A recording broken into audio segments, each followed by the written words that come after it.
મને એક ઈ વાત નથી સમજાતી કે ખેડૂતોને શું કરવું ઈ ન સમજાય તો કાંઈ વાંધો નહીં, પણ આપણે યારે શું થાય છે એ તો ખબર પડવી પડે ને એમને એટલું તો વિચારવું પડે ને. એટલા બેઠા બેઠા ક્યારેક એવો તો વિચાર આવવો જોઈએ એમને કે આપણે એટલા દેકારા કરવી છે, એટલી સભાઓ કરવી છે, એટલો વિરોધ કરવી છે, અલગ અલગ પાર્ટીના નેતાઓ આપણા સપોર્ટમાં આવે છે, આ બધું કરવી છે તો કામ કેમ બંધ નથી થતું?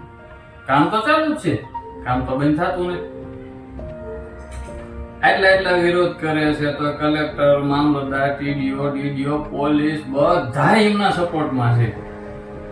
ઈ વિચારે ક્યારેક એમને આવવો જોઈએ ને ખેડૂતો તો તમને એટલું તો સમજાવવું પડે કે તમે ખાલી તમારી વાત સાચી છે પણ તમે કાયદાકીય રીતે વાતમાં સાચા છો. બાકી કંપની વાળાએ જે પરમિશન લેવી પડતી હોય એમાં જે કાગળ જે દર્શાવવું પડતું હોય દર્શાવેલું છે.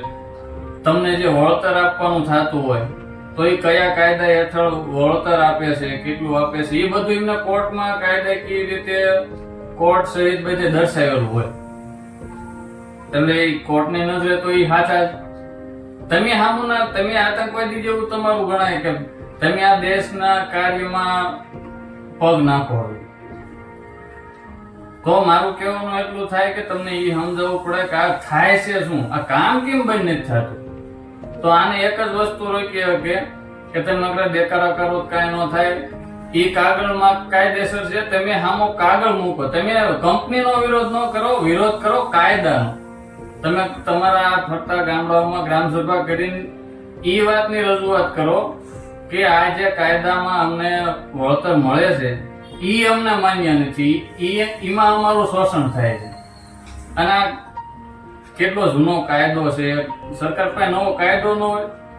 અત્યારે તમને ફોલાવે છે, ફોલાવે નહીં પછી છેલ્લે મારી પસાડે નહીં. આ બધું તો હાલવાનું છે, હાલવાનું જ છે, એમાં કઈ ફેર પડવાનો નથી.